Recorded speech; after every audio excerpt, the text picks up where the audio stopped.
That's a river. And every year, rivers and streams do something very unusual to anglers all across the southern half of the country.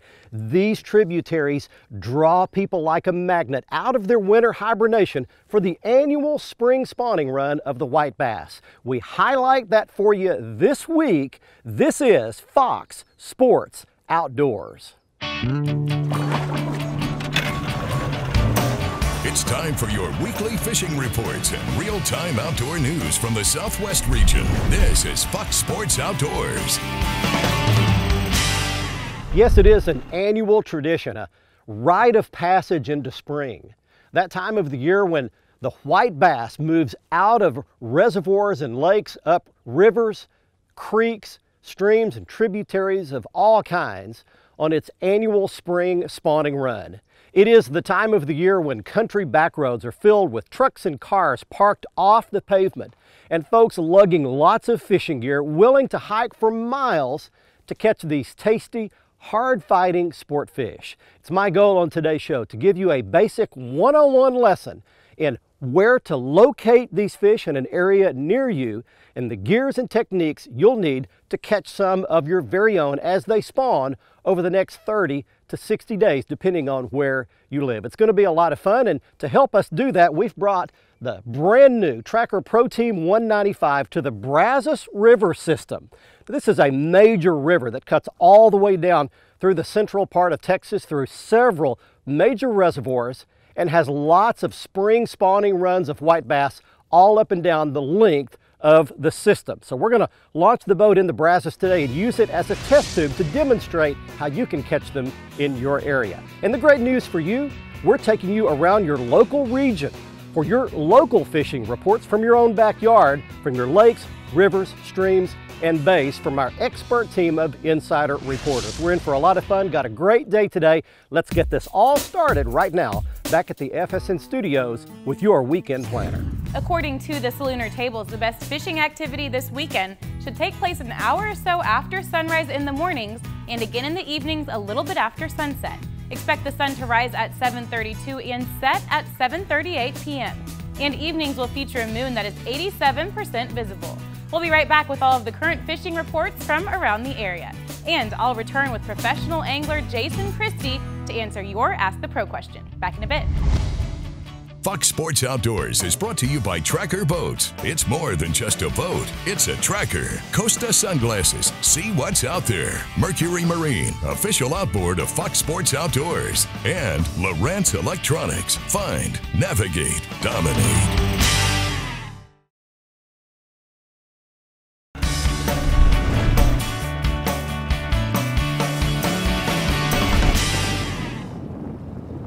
Hey, welcome back everybody. We're out on the river right now, and one of the things I like to do first is try to locate the white bass. A lot of times though in these rivers you've got miles and miles of area to try to cover. So how do you know where the white bass are spawning? What I like to do first is troll. I take a lipless rattling crankbait on a casting rod and reel setup, throw it out about 30, 40 yards behind the boat, let out a bunch of line, and then I use the outboard motor to just troll my way along.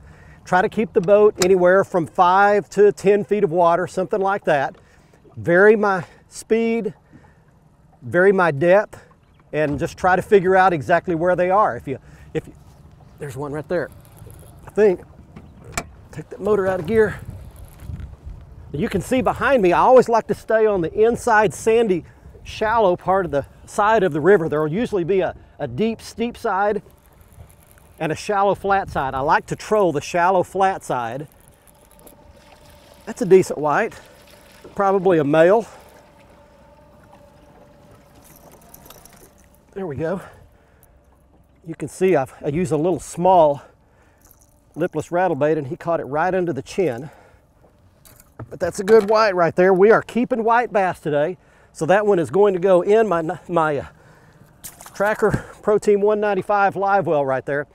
But again, if you hit an area where you get 2 or 3 bites, catch a couple of fish in one spot, that's a prime area to go back, slow down, and fish it thoroughly with a spinning rod and a plastic bait. I'll show that to you a little later. Locate where the white bass are, locate where the congregations, the schools of fish are. You can catch a lot of them in a short period of time in a small area. And some people like to just troll all day long. There's nothing wrong with that. But Let's get you some fishing and lake reports to get things started. Hey friends, Captain Kevin Brazos here with your Fox Sports Outdoor Report, talking Louisiana, talking saltwater fishing. Had a couple guys out there today. We had a great trip. Ended up with 22 keeper trout. We kept 7 nice redfish today, and we threw back a bunch. I tell you what, most of these fish were caught on Rockport Rattler, 1/4 ounce jig heads with some K-Wiggler soft plastics. The redfish, they were in big schools chasing bait along the bank. Tell you what, the trout, they were up pretty shallow, 2 to 3 foot. We were watching the slicks and we'd ease in, drift upwind of them. Tell you what, when you caught one trout, you caught several. Right now along the whole Louisiana coast, saltwater action is heating up. Tell you what, you want to make a trip, you can give us a call. Also, we will be at the Houston Fishing Show coming up March 16th through 20th. Y'all want to come by and see us, book a trip? We'd love to get you out here on Lake Calcasieu. Until next time, this is Captain Kevin Brazos saying happy fishing and may God bless.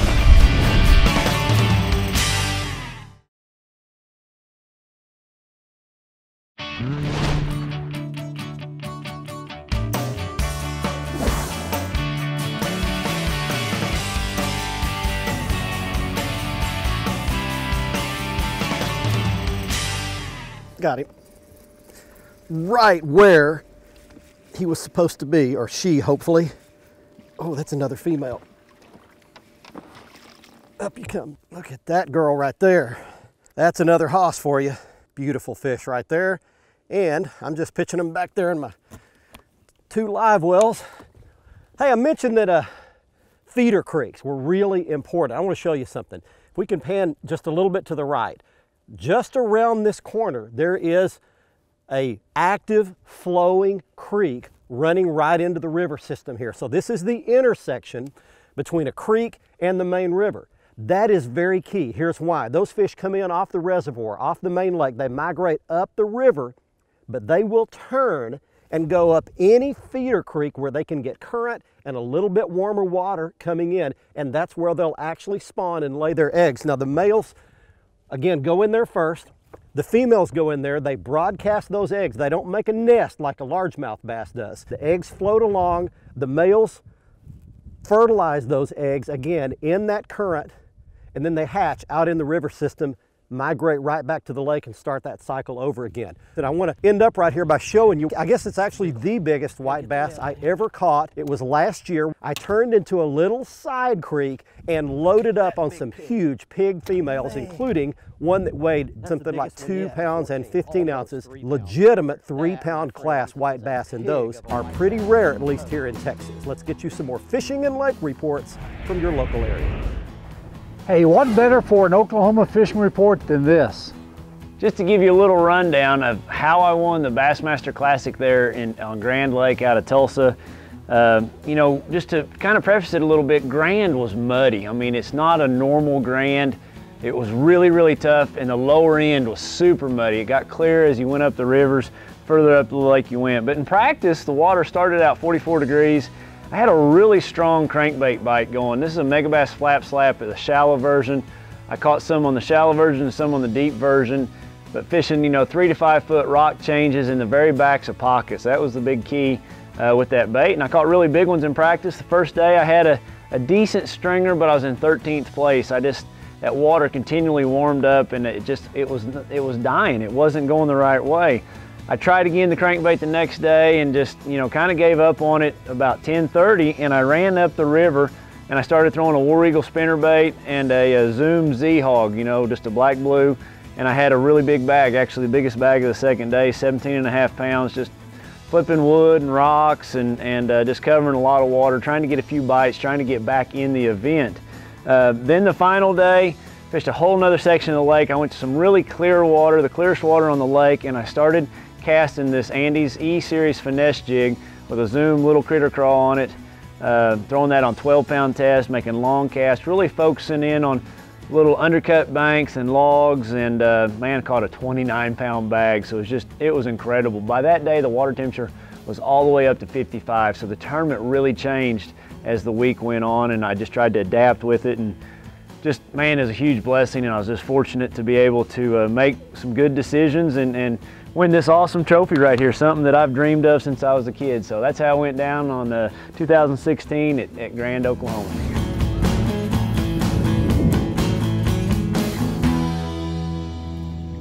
Got him.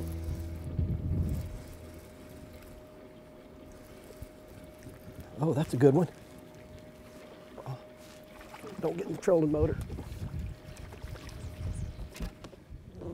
There's a good white bass for you right there. I guess that's probably a female, a little fatty right there for you. Want to explain to you, that goes in the live well, want to explain to you what's happening here. These fish will push up these rivers in schools, migrate up into the deep holes. Now what I've got right here is a big deep hole. You can see that big boulder and this big cliff in front of me right here. There's a big deep hole of water that's probably 15 feet deep right in here. These fish will move up the river, stage in that deep hole. They'll sit there and let the water warm, let the temperature warm, and let their eggs ripen. The females will. When they're ripe and ready to spawn, then they'll move on up the river, fan out on the sandbars, go up the little creeks and tributaries, and actually broadcast those eggs in the current. They don't make a nest like a largemouth bass does. They spawn in the current. The males come in behind, fertilize in the current. Then those fish will hatch and go right back to the lake and start the cycle over again. It's very interesting, but if you catch a fish like that in one deep hole, chances are there are others right there, so you want to stop, make a lot of casts, fish those deep holes. You can catch a lot in one spot and really get well. Hey, we're going to take a quick break for a word from our sponsors. We'll be back for more white bass spawn fishing from the Brazos River in Texas, talking about how you can catch some as well. Fox Sports Outdoors is brought to you by Academy Sports and Outdoors. Right stuff, low price, every day. Lose, fueled by passion, driven by innovation. Feel the difference. Gene LaRue and Bobby Garland Lures. With our baits, a good day of fishing is in the bag. And Strand Fishing Lines, the standard of dependability.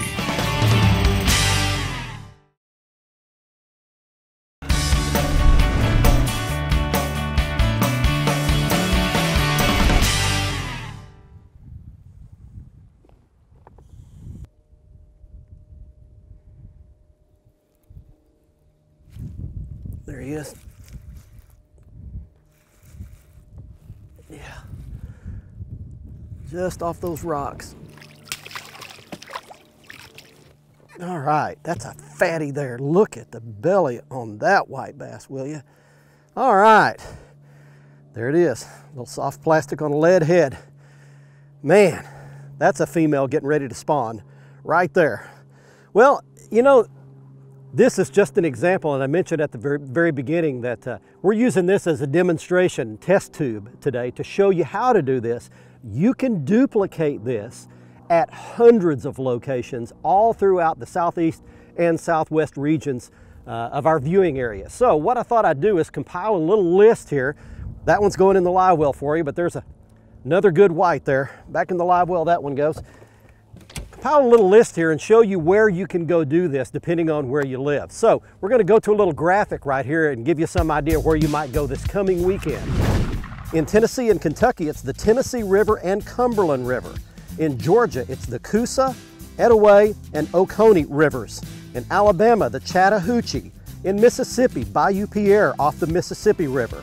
In Oklahoma, the Illinois, the Arkansas, and Neosho are all good. In Arkansas, the White and Arkansas rivers. And in Texas, the Trinity, the Sabine, the Natchez, and the Brazos, all springtime white bass spawning hotspots. All right, beautiful day. A lot of white bass running up this river and one near you. Let's get you some more local fishing and lake reports.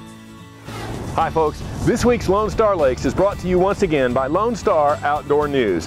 Dedicated to the sportsmen of Texas, Lone Star Outdoor News is published twice a month and covers all of the hunting and fishing news across the state.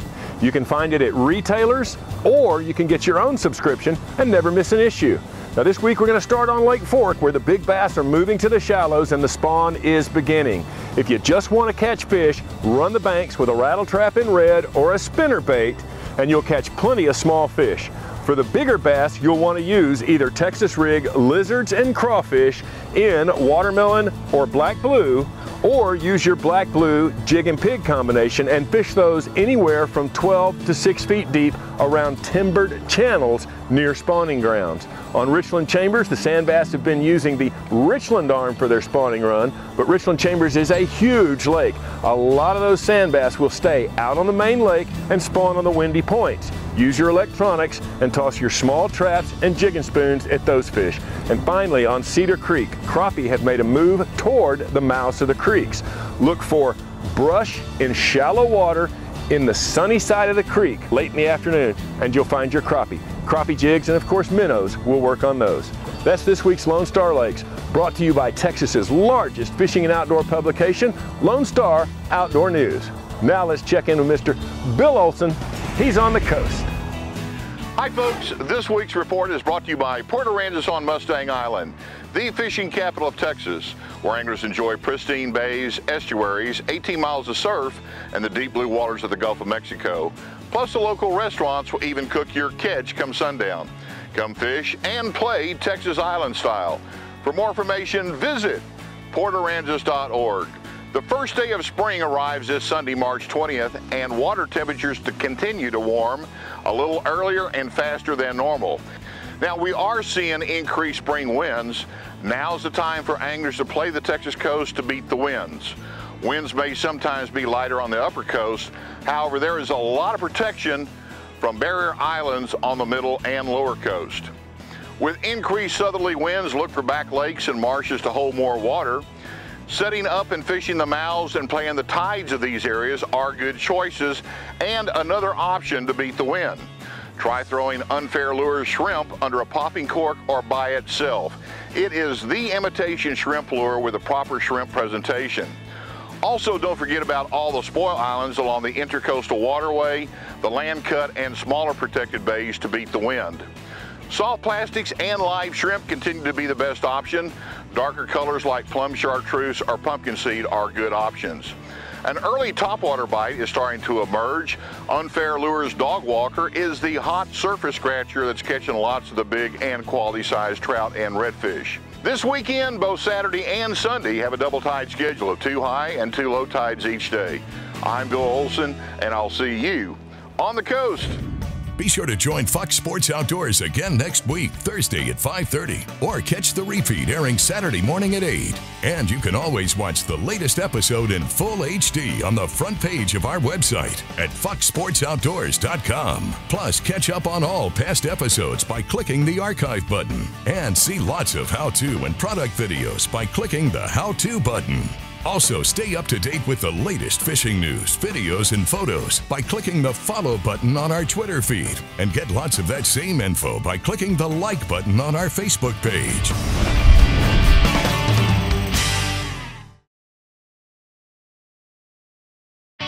Fox Sports Outdoors is brought to you by Exide AGM Marine Batteries. Starts like new, stays like new longer. Motor Guide Trolling Motors, because accuracy matters. Nitro Performance Fishing Boats. Champions aren't born, they're made. And Fox Sports Outdoors is driven by Fort Worth Nissan and Lone Star Toyota. Welcome back, everyone. It's time for the Ask the Pro question. This week, Steven wants to know, when will bass move shallow to spawn? We asked Bassmaster Elite Angler Jason Christie for the answer. You know, I think contrary to popular belief, there's fish that live shallow year-round. But I'd say the majority of your fish, you know, they start moving shallow usually the second full moon of the year, which is your February moon. There'll be some fish move shallow, and they'll kind of hang up there. And usually they start spawning. You know, I've seen them spawn as early as 56th. I think a bass kind of has an internal clock. You know, they're going to go at the first chance they can. And I've seen 56 and I've seen as high as 70, but I'd say the peak range would be around the 61 to 63 mark would be when they're going to start spawning. Thank you, Jason. If you have a question for one of the anglers, visit our website, follow the Ask the Pro link on the right side of the page, and let us know. Now, one of our viewers wins a new pair of sunglasses on the Costa Catch of the Week. Each and every week, someone wins a free pair of top-of-the-line Costa sunglasses right here on the Costa Catch of the Week contest. I'll tell you how you can enter in just a moment, but first, here's this week's winner. He is Russell Gates of Breckenridge, Texas, showing not one, but two 16-inch crappie he caught out of Edelman Lake in northwest Texas. If you'd like a chance to be our next winner, just go to our website at foxsportsoutdoors.com. Right-hand side of the front page, click in the Costa Catch of the Week area and follow the instructions to send us your photo. And you can see all of the Costa frame and lens styles by going to their website by clicking on the Costa logo right on the front page of our website. There you can see all of the great frame and lens styles, including the frame style I was wearing on this week's episode. It's called Switchfoot. Next up on the Academy Right Stuff feature, it's the right gear if you'd like to go catch some white bass this coming weekend at a creek or river near you. This is the brand new Lew's Speed Stick and Speed Spool Mach 1 series. It is a factory matched combo set that comes in both a casting and a spinning combo. Now the casting is the one that we use to troll with, and it's got a fantastic perfectly matched white speed spool reel that has both a magnetic and a centrifugal brake system matched to an IM8 graphite rod with great feel. And then the spinning combo is very similar. It's got a Lew's Speed Spin reel matched to, once again, a Lew's Mach 1 Speed Stick IM8 graphite rod. You can get these matched in a combo at your local retailer. And the lures that we used, of course, there on the top is a little lipless rattling crankbait. I like a small size to troll for these white bass. That is a 1/4 ounce size in either a chartreuse, shad, or chrome color. And then when you slow down and fish deeper for them, you use a lead jig head. That's a 1/4 ounce lead jig head with the Bobby Garland baby shad on the back, and it's the big baby shad. That's the 3-inch size in either a chartreuse or a pearl or a white color. One of the things I have the most trouble with is staying in the moment. I tend to either dwell on the past and what's happened then or project what's going to happen in the future. God is the only one who can move and either rewind or fast forward along the timeline. I'm frozen to the present moment. I can't control anything that's happened in the past, nor what may happen in the future. The best I can do is live for today, make the best choices I can, and let yesterday and tomorrow take care of themselves. I hope you enjoyed our trip up and down the beautiful Brazos River in Central Texas today, but don't forget that the same principles and techniques that we talked about out there will work in any creek, stream, tributary, or river system near you that holds white bass, and you can catch a big basket full to take home and fillet to eat on your own dinner table. And don't forget to take the kids, the senior citizens along. They will enjoy this very much for the next month or two, depending on where you live. Don't forget to join us on social media for lots of info that you won't see here on the television show, and everything hubs around our website at foxsportsoutdoors.com. It's one-stop shopping there for everything you need regarding fishing. We'll see you next week. Until then, I'm Barry Stokes saying be safe, have fun. Bye-bye, y'all.